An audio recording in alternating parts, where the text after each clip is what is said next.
I am just really settling into this evening, thinking through the powerful contemplative container that we want to curate tonight. I am the director of the fellowship here at the Garrison Institute, and I'd love to tell you a little bit about the fellowship and then tell you a little bit about our wonderful speaker and scholar today. The fellowship emerges out of an incredible intention. About 2 years ago, the Garrison Institute board wanted to create a fellowship-like experience to support the next generation of contemplative leaders. And I happened to be lucky enough to be invited to lead the program, and we designed it, and we're in our second cohort. Each cohort experiences 2 years of intense support and intense experience, really inviting each fellow to think about their work, to reflect around their work, and support each other. And we have all kinds of guest speakers come and sit with us, folks like Agent Marie Brown, Dr. Bayo Komolafe, and Thomas Hubel, and many others. And the program is grounded in 4 pillars. One of them is awareness-based contemplative wisdom, which is thinking about the power of not just meditation, but all the contemplative practices that are available to us, from embodiment practices and movement practices to contemplative prayer and other approaches like mindfulness and the various different approaches to that modality. And we have generative action. So what are the actions that we can take in light of the social problems that are before us that are generative in nature? Meaning, not only do they have the potential to change the structures, but they actually take account our well-being. It's really important to hold that they take into account our well-being. Because if all of you are teachers, activists, scholars in the field, trying to change the systems that are the systems that are reproducing violence and the ways we engage action, it's not sustainable, then is it generative action? If we're putting our lives and bodies on the line, and we know that the body always keeps the score. So this idea of generative action is a really important pillar. Collective healing. So thinking about, what does that look like? What does healing look like at a collective level? Thinking really robustly around that. And lastly, the science of interconnection. So all the science around how the impact of kindness, of pro-social behavior like teamwork, collaboration, and all the scientific insight that we have that displays how, in fact, even though across so many markers we are different, we're in fact one. And how do we leverage that? So that's just a little bit of the fellowship. I'm excited about our new cohort. We had 11 strong fellows, the first cohort, and now we have 14. And today we have Dr. Thurston Oliver, who is part of our second cohort. And I'm just so excited to welcome him to this forum. I see him as a real true gentle giant, and someone who walks the talk. And if you haven't already, check out his TED Talk on his work. That's really, really powerful. I think in a time like ours, where the hand of life can be a bit rough as far as how it treats us, with navigating a global pandemic, with navigating climate change, navigating political polarization, we need gentle and fierce voices like Stephen. Welcome, Stephen, and just excited to have you here. Just in terms of the agenda this evening, Stephen will facilitate a practice, and introduce himself, facilitate a practice, give us a little bit of a presentation, and then invite us into some reflection. And then we'll have some really rich dialogue. Thank you, Stephen. Thank you very much. Appreciate you, Angel, and appreciate the Garrison Institute for the opportunity.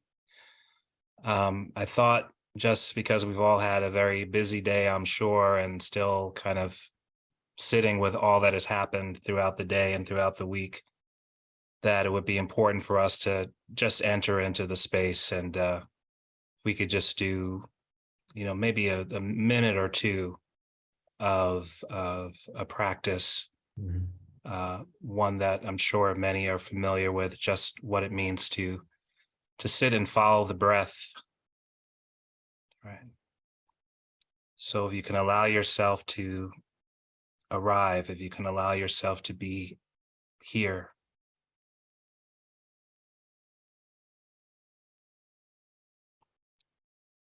and if you can settle into just the rhythm and flow of your breath and allow it to anchor you,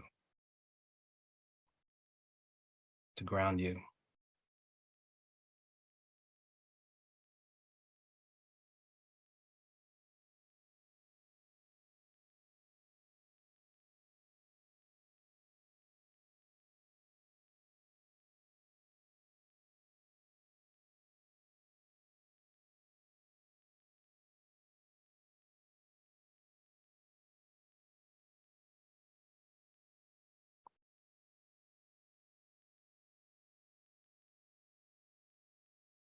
Just allowing yourself to tend to whatever you need to tend to.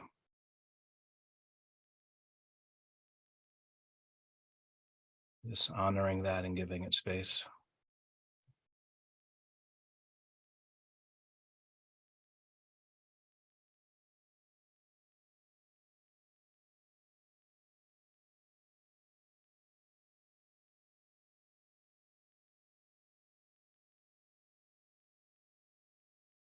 And maybe just a few more really deep breaths.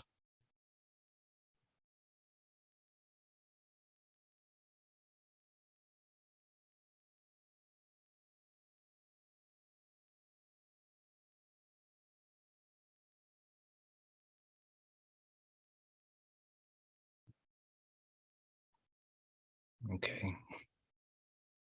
All right. Get started. So welcome, everyone. It's a pleasure to be here with you this evening. My name again is Dr. Stephen Thurston Oliver. I've been in the field of education now for over 25 years. The last 10 years or so, working at Salem State University as a faculty member, teaching a lot of the courses that have to do with diversity and inclusion, things like culturally responsive teaching. When I first came, they were talking about multicultural education, to culturally responsive teaching, now culturally sustaining pedagogies. All of that kind of work that early on, when I came to this position, the course that they had was called Teaching Strategies for the Multicultural Classroom. And one of the things that I noticed, and have just noticed in the years I've been doing this work, is a tendency to want to skip over, right, a lot of what we're going to talk about tonight, what it means to be willing to do your own work, right? What it means to do your own internal work. People want to skip over that and go right to questions of, well, how do we deliver the content, right? Or people would ask me, can you come and do a workshop to give us 10 easy things we can do in our classroom tomorrow to work with students from diverse backgrounds? And increasingly, I would have to push back and say, well, no, right? There are no shortcuts, right? You have to be willing to do this work. And as I'm going to share, my experience has been that far too often people are not willing to do that work. All right. And so we want to talk a little bit about what we mean when we talk about contemplative pedagogy, right? What we mean when we talk about contemplative practice, and how these things can cultivate an ability, right, and a willingness to do this kind of internal work that we're talking about. So I just want to share my screen here and have some slides to kind of help anchor us in our conversation this evening. This image is just a typical class that I have at Salem State University. Salem State is let's say a mid-size regional public institution, has a strong mission around access. And I teach in the School of Education in a teacher preparation program. So working with people that aspire to be educators. And so in a course like culturally responsive teaching, we talk a lot about the importance of exploring when we're talking about issues of race, when we're talking about issues of class, when we have to talk about, whether it's issues around homophobia and heterosexism, that they need to cultivate the capacity to explore where these issues live within them, right? Where these issues live within them. That this is critically important, and that if they don't commit themselves to doing the work, that they actually are more likely to create harm, right? Which none of us are here to do or want to do. But the important point is that we all teach out of the overflow of our beliefs, right? Or another way we talk about that is to say, whatever is in our hearts and in our minds, we're going to communicate that in every subtle nuance of every interaction that we have with the students that we work with, so that it's worth it to take the time to see what's in there, right? To see what's in there. This idea that we teach out of the overflow, right? So we take that time. Over the years, I've also done a lot of work focused around supporting men of color in high school and higher education. When I came to Salem State, one of the first things I did was to start then a Black male initiative, then evolved into a men of color initiative called the Brotherhood.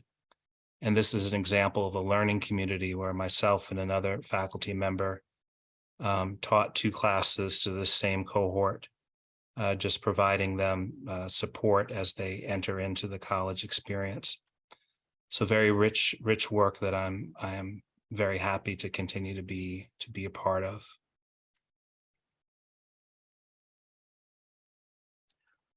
So when we're talking about contemplative pedagogy, right, and some of these ideas, I'm sure many of you are aware of or have thought about. But in essence, we're inviting students to sit with the ways the course content interacts with their lived experiences, beliefs, their stances, and their deepest knowing, right? If we're reading a text, right, I'm always guiding students through this process of, we need to pull meaning out of this text, right? We need to pull meaning out of the text and hold it up and see, well, how does this align, right? How does this mesh with, what is the interplay between what this is saying and things that we've observed, right? Things that seem true in our own lives. And a lot of what I'm saying to students is, when you read something, pay attention to what you feel yourself leaning into, and also what you feel yourself pushing back from, right? That there's important information there. And I'm wanting students to develop that capacity to get in touch with how they're making sense, how they feel about something, right? What are they leaning into? What are they pushing back from? Or another way we talk about that is when we read something, I'll say to students that there is no requirement here that you accept and believe everything that we read. Right? You don't have to accept or believe everything that I say. Right? I can't tell you what to think. but I do want you to think and explore your own relationship to the things that we're talking about, and that it's important to do that. And I try to structure the kinds of assignments that I have that give students space, right, and encourage them to do that, right? If there's something you don't agree with, I want you to write about that. Okay, we'll talk more about that, what it means to cultivate the capacity to explore what's in your heart and in your mind. So this idea of contemplative pedagogy, using forms of introspection and reflection, right, that allows students to focus internally and find more of themselves, right, in their courses. Right. So contemplative pedagogy is supporting this ability, right, among the students that we work with.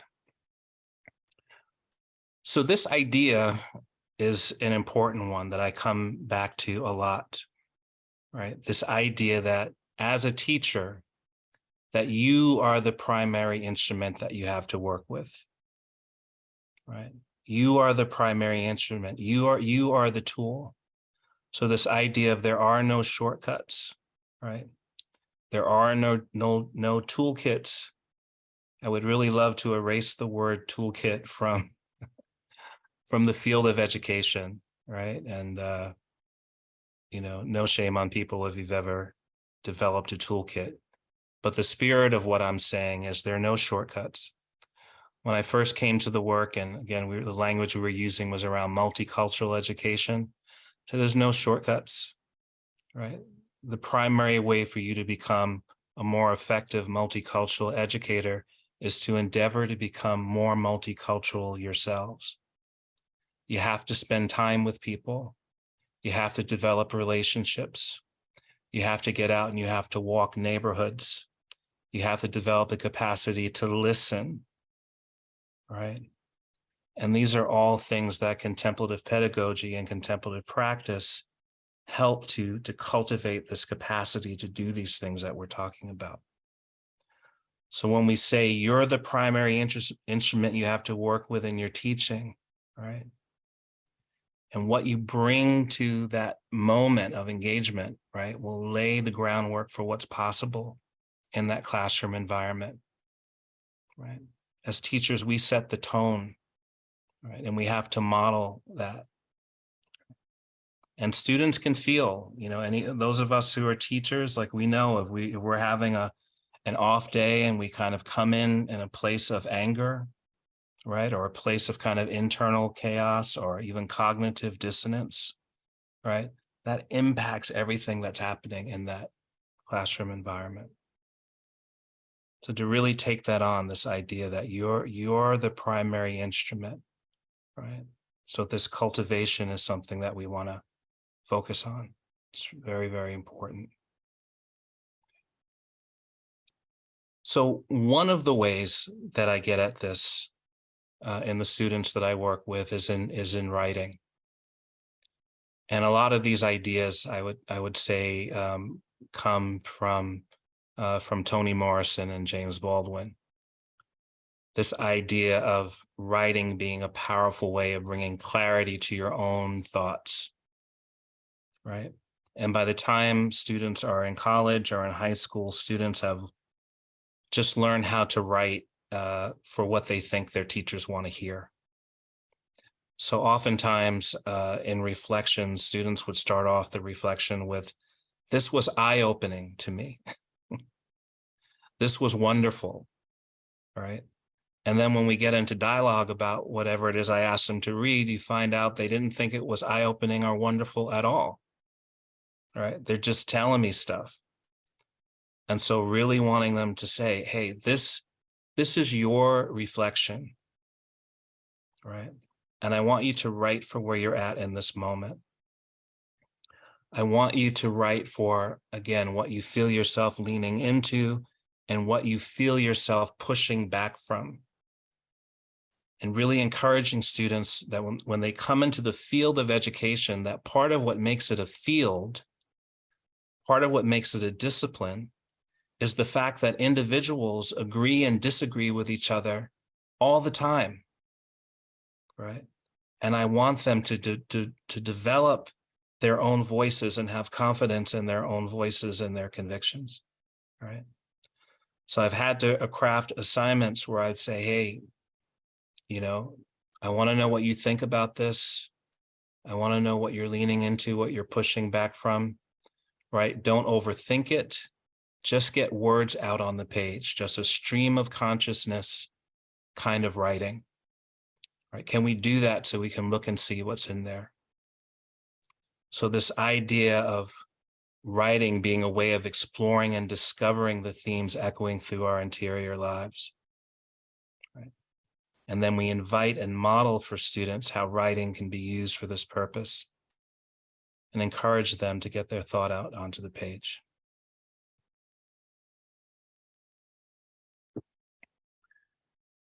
One of the things that I've come across over the years that I just love as a concept and a notion is this idea of feasting on your own life, right? Or inviting students to feast on their own life. Another way of thinking about that is to say, well, you've lived all these years, you've had all these experiences, you have all this material to work with, right? You have all of this life to review.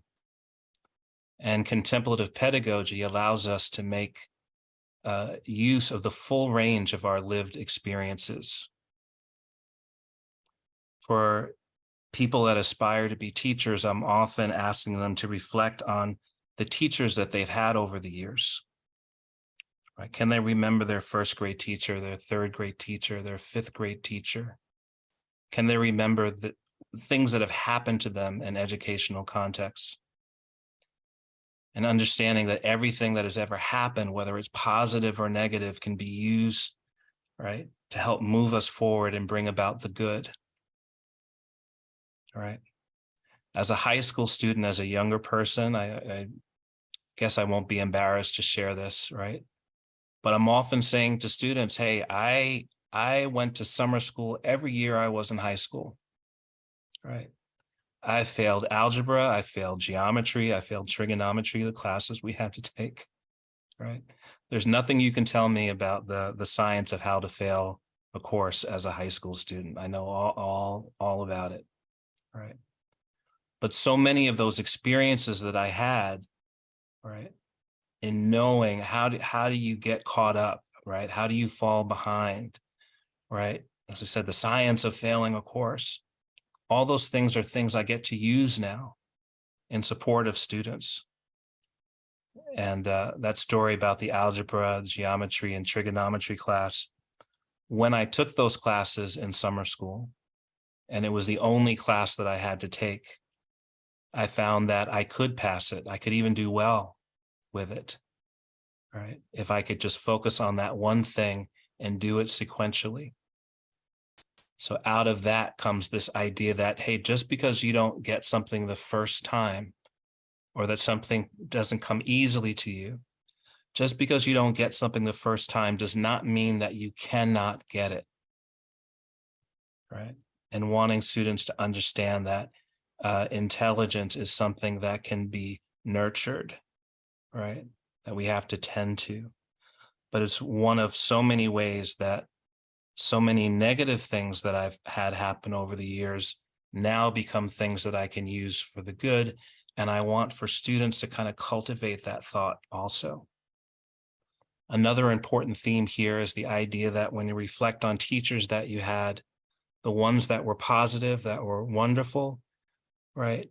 Think in terms of what aspects of their pedagogy you want to embrace and make part of your own approach to teaching. And those teachers who were negative, and all of us have had teachers that we wish we hadn't encountered, right? Reflect on their pedagogy and all the things that you want to make sure you reject, right? And not have those things become part of your approach to teaching and learning. So we feast on our lives. We use all of this material and information, right? And a lot of contemplative pedagogy is pointing students back towards that and developing that capacity. So Contemplative pedagogy flows out of contemplative practice. It's back to this idea of there are no shortcuts, right? Contemplative pedagogy flows out of a strong commitment to engage contemplative practice in whatever forms resonate, right? We have to commit ourselves to, and this tree here, most of us would recognize from the Center for Contemplative Mind, kind of laying out all the various forms of contemplative practice there are, from meditation and quieting the mind to journaling and various forms of writing, right? Deep listening, walking a labyrinth. Look forward to being able to do that at some point. So there are lots of different pathways and ways of getting at this, but you have to commit to the ones that resonate and cultivate and build that practice. Back to this idea, we teach out of an overflow, right? Can't fake it, right? We used to have a saying back in the day, we would say, well, you can't fake the funk, right? I said that to a class of mine recently. They were horrified, and I realized maybe that's not a phrase that translates well to the current generation, right? So this idea, without being grounded in your practice, it'll be challenging to hear students, right? To notice the subtleties and model compassionate introspection. So whatever ways resonate for you, for me, I've had a lot of focus around Zen. I am a student of Zen in the Soto Zen tradition, various forms of meditation, some movement in the form of yoga, and just this notion of being in nature, I would say, comprise sort of my primary areas of contemplative practice.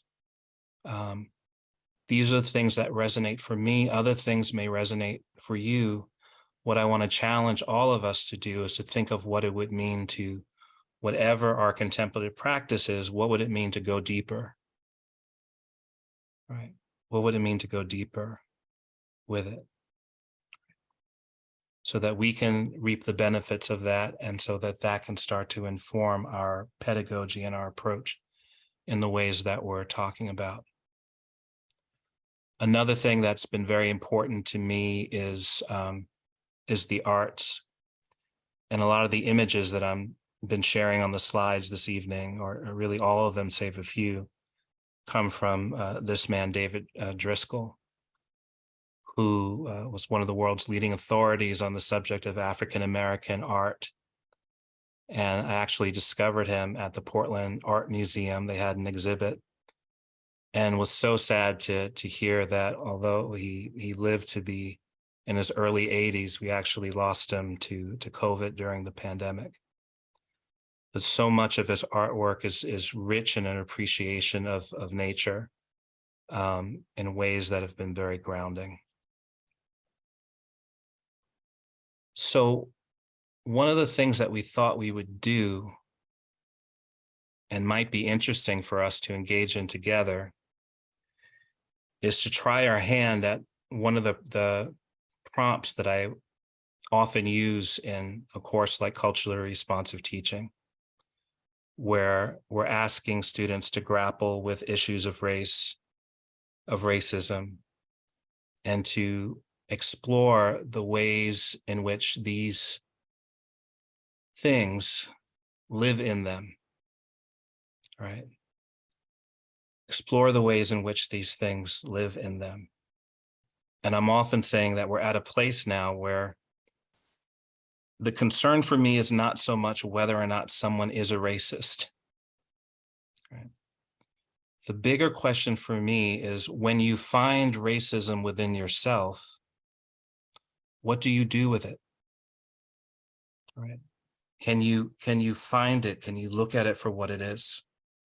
Right? Can you engage in that activity of trying to get some of those things out of our system? And saying to students that it's a very rare individual that could fully escape all of the messaging and socialization that exists in our greater society. It's a rare individual, right, who comes through this unscathed, unimpacted, not affected by the messaging and socialization that exists in the larger society. So the question again is, for me, primary question is not whether someone is a racist when you find it, right? What do you do with it, right? And to get that stuff out of us, for most of us, takes a fair amount of scrubbing. And this kind of engagement that we're talking about is part of that kind of scrubbing process. And I try my best to model for students how I've done that and continue to do it over the course of a lifetime. Okay. So one important point that I didn't share before we go to the prompt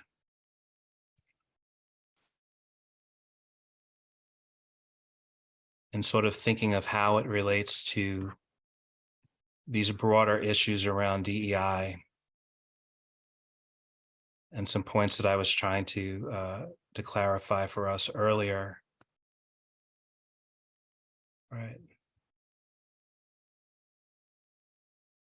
Is this idea that oftentimes these efforts, whether they're in the form of specific coursework, like a course like culturally responsive teaching, or institutional imperatives, right? They require the willingness of people involved to do the deep work of understanding where and how, right, these issues and other forms of oppression, where they live in them, right? And I would be remiss if I didn't mention the work of Dr. Yolanda Seeley-Ruiz and her work around archaeology of self that gave me some language, some lenses to try to get at things I'd been trying to explain and talk about for many years, right? Again, sadly, many of these efforts will fail because people are not willing, right? Far too many people are not willing to do this work. And too often the practice is to hand off the work to others in the form of DEI officers, right? Or tasking faculty of color with the sole responsibility for teaching this content. And I speak also as somebody that was a assistant vice president for institutional diversity at the University of Kentucky, right?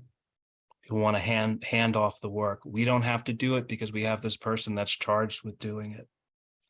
So I'm at this point in my career actually where I've gone through and taken out a lot of the language around DEI.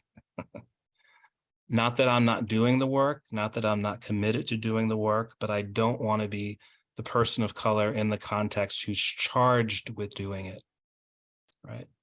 I'll work alongside you, right? Because I have my own work I need to do, right? And my own stances and biases that I need to explore and confront. So I'll do my work. I need for you to do your work. And then let's be in conversation about how this effort is going, right? That's the kind of thing that I want to be involved in my career.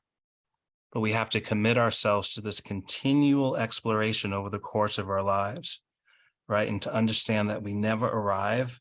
There's always going to be more to learn, right? There's always going to be more to learn.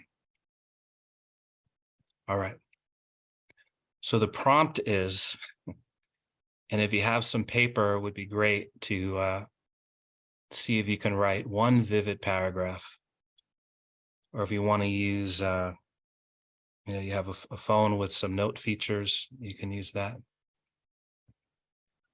So the prompt is, what were the first messages you remember receiving about race? What were the first messages you remember receiving about race? Where did those messages come from? Right. So this is really to try to cast your mind back to maybe some of your earliest memories. Right? What were the first messages you received about race? Where did these messages come from? Right? How have your thoughts about race evolved over the years? So I give this prompt to students, and then I have to try to model for them, right? What does this question evoke, right? And the intent of a question like that is to make them remember, conjure up memories they may not have sat with for a long time. And for me, I always offer a story. I have two older brothers, 4 and 6 years older. If any of you are older siblings, I'm sure you were wonderful to your younger siblings. My older brothers, not so much. They don't seem to remember some of the torture that went on, right? I love my brothers, but yeah, they were a lot to contend with. And so I remember being about 3 years old, and they were teasing me about something. And we're an African-American family, and as is often the case, right, we come in all different shades in terms of complexion. And my middle brother is lighter in complexion than I am. And my 3-year-old mind didn't know how to make sense of that. So one day he was taunting me about something, and my retort to him, just in this kind of roughhousing we were doing, was to say, "Hey, well, you're white." And he ran off upset about that, told my father. And my father's, like, when he heard it, I watched his whole expression change. And he came at me with a kind of seriousness and sternness as he sat me down and explained to me that, no, my brother was not white, right? And explained to me the difference in what he was describing as the beauty in the variation of our skin tones. And I have to say, my father did a wonderful job of teaching all of us to find beauty in what was given to us, right? The message wasn't, you're more beautiful than everybody else, right? It was, humanity is beautiful, which means you're beautiful too, right? So our skin, our hair, right? All of these things were things we were taught to find beauty in, and I'm grateful for that.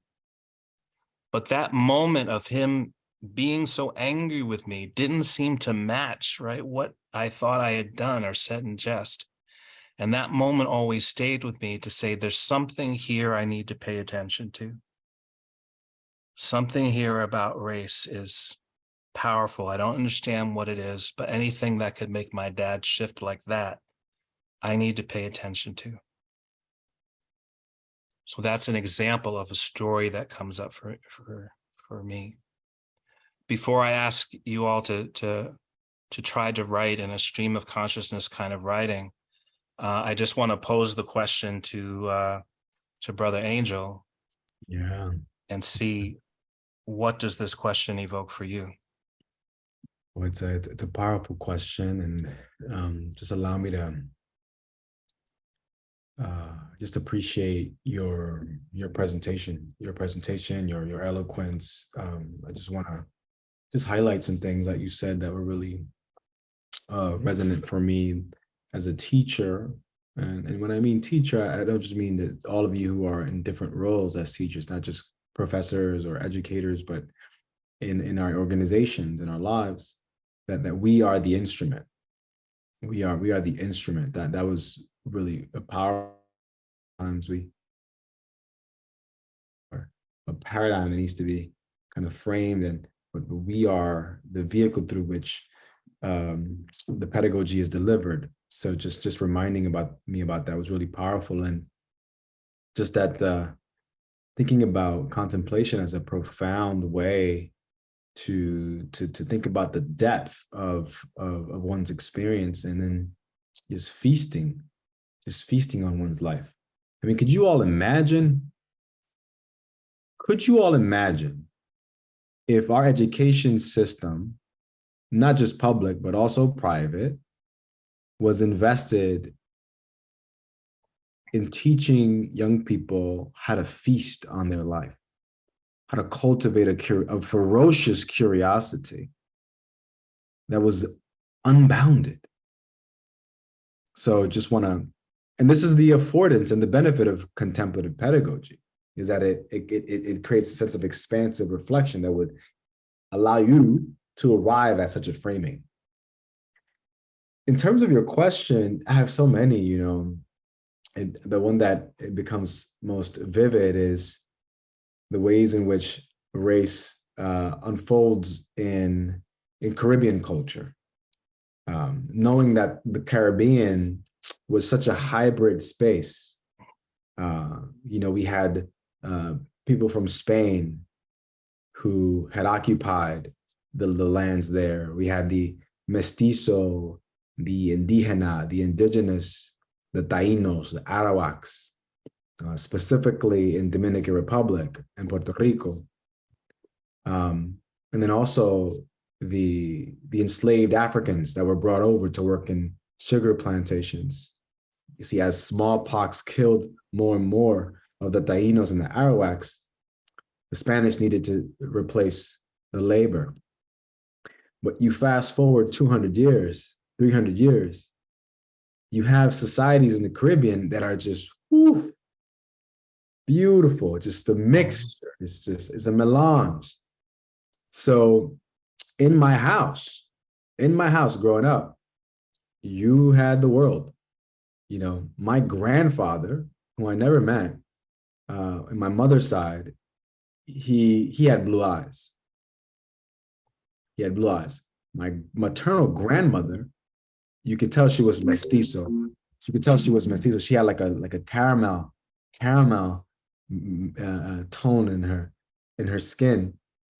Then you look at my paternal mother, grandmother, and grandfather. I'm talking about beautiful mahogany black. So I grew up with just a range of phenotypes. So in my house, I was the second youngest, and my sisters and my older brothers were lighter in skin complexion, like your brothers. Mm-hmm. And then, so the first instances of race were the ways in which they would talk about my hair or the width of my nose or the girth of my lips. Mm-hmm. It wasn't derogatory, Mm-hmm. but it was different. You could tell there was a subtle hierarchy, wavy hair, coarse hair, Mm-hmm. bad hair, good hair. And I think it shaped me, my self-perception of as a young boy. And I didn't know how to necessarily talk about it because you can sense into the intention. It didn't come from a place of malice because it came from larger cultural structures. Mm-hmm. And that was one of the first instances for me in terms of the race, where the ways in which we would talk about blackness in our family in Mm-hmm. subtle and not so subtle ways. Mm-hmm. Really interesting to kind of sit with that. Mm-hmm.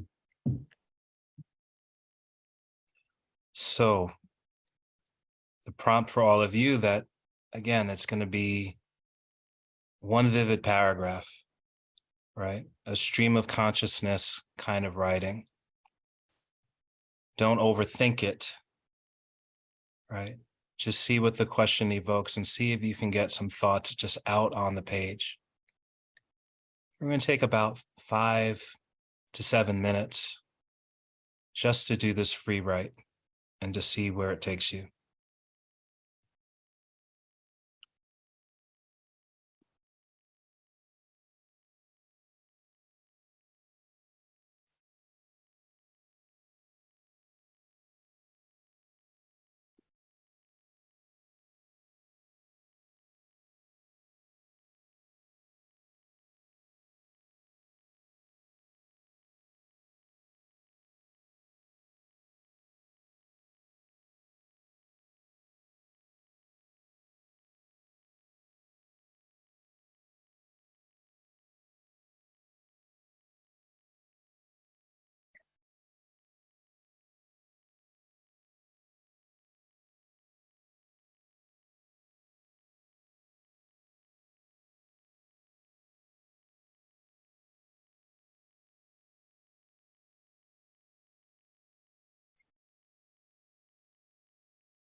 Okay, we'll just take 2 more minutes here.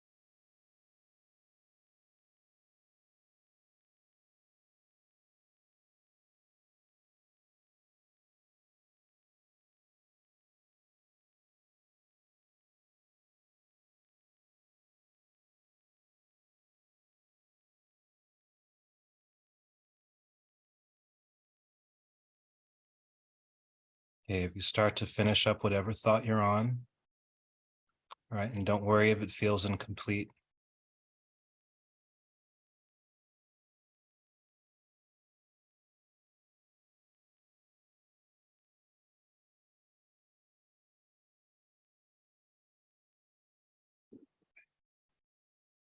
So we thought it would be interesting to have some time to be in smaller groups and be able to share with each other just what this question evoked for you. What stories did it bring up? What remembrances did it bring up? Right.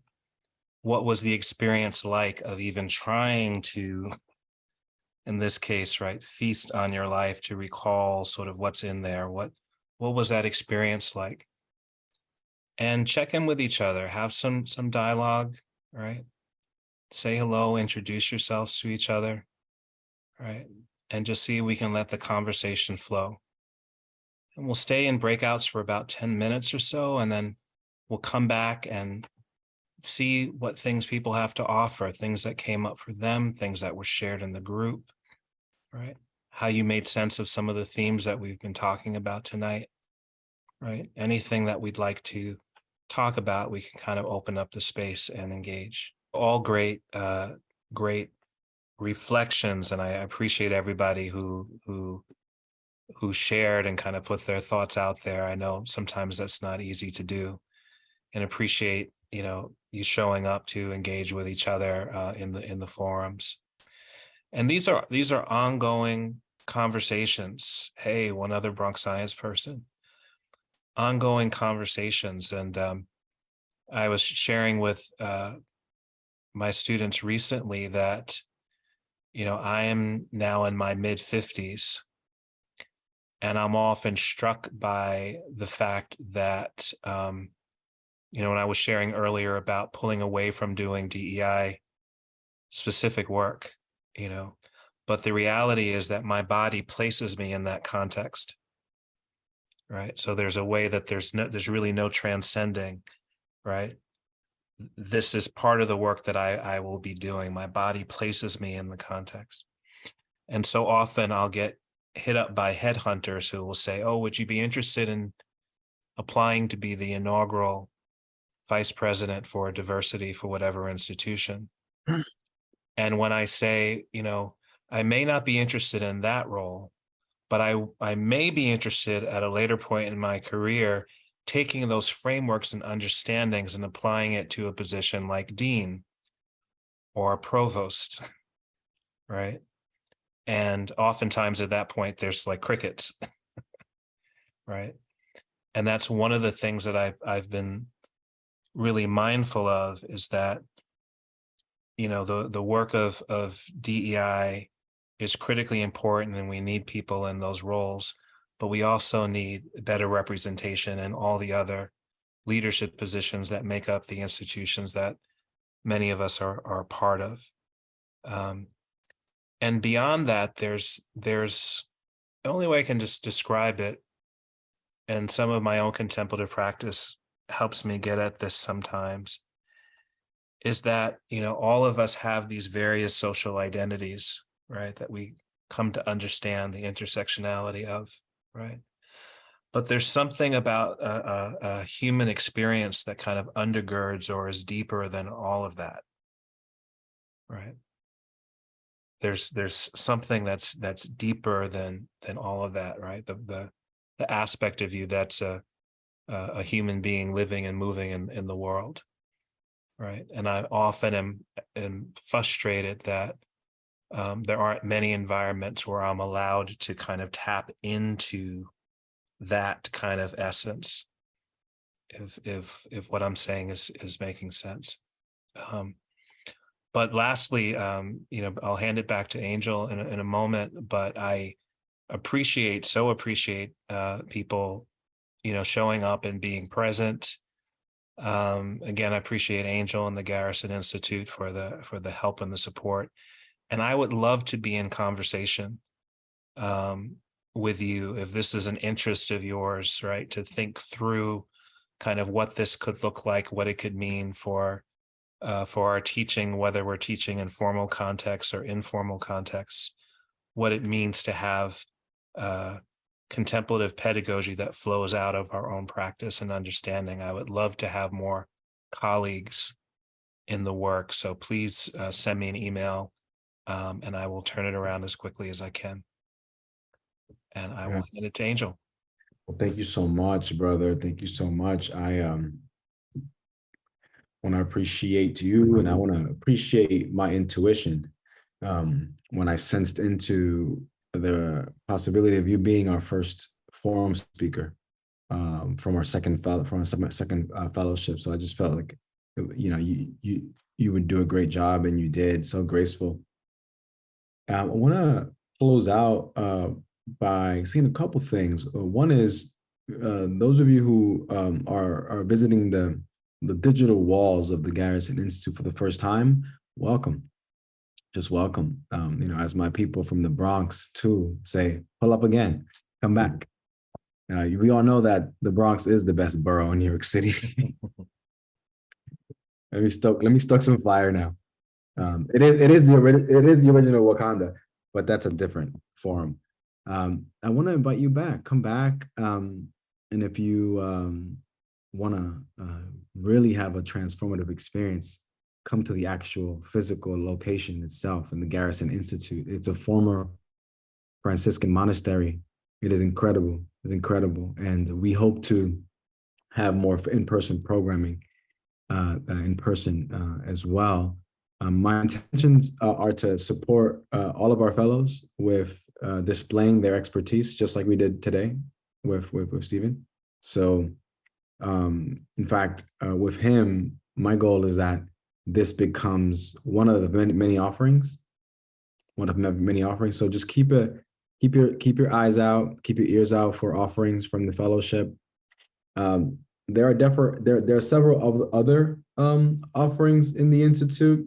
There's the Fellowship Forum. There's the Planetary Health Forum that Jonathan Rose runs and has really robust conversations around, our relationship to the planet. And then there's contemplative-based resilience and our CLIF program that deals with finance and thinking about compassionate finance. So we're trying to develop really sophisticated approaches and conversations to some of the most pressing problems out there. I'll leave you with this thought. In the United States, in North America in particular, I think we're in a unique position that we are the first generation. And by generation, I don't mean just a subset group of people in a particular age. I'm talking about all of us alive right now on this side of the world. It's a big thought, but just hold it. We're the first generation to actually be positioned, be forced, be invited to actually have this conversation, ever, in this way. And just think about it. Think about the ways in which the pandemic intensified our isolation, yet increased our interconnection digitally. Think about the death of George Floyd and the many other Black citizens who were murdered at the hands of police, and how that put pressure on conversations around race, on conversations of DEI that before that were happening, right? But not at the level now of everybody, all kinds of businesses and organizations having a DEI officer. And then also during the bull market and the inflation, how a lot of people kind of backpedaled, right? But the point is still fair that we are the first generation, I think, in American history that has had the most pressure to consistently have the conversation. And just sit with that.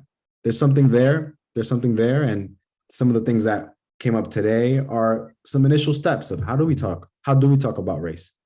Well, we come together and we do it. And I think contemplation and contemplative pedagogy might help us do that well. With that being said, thank you all so much. Thank you all so much. So much love from the fellowship, so much love from the Garrison Institute. You all take good care. I'd love to invite you to unmute yourself and just say bye in whatever way you'd like. I'll say bye like my grandmother used to say on Zoom. Adios. Ciao. Ciao. Bye bye, everybody. Thank you. all. Thank you very much. Thank you so much. Bye, everybody. Bye. Bye.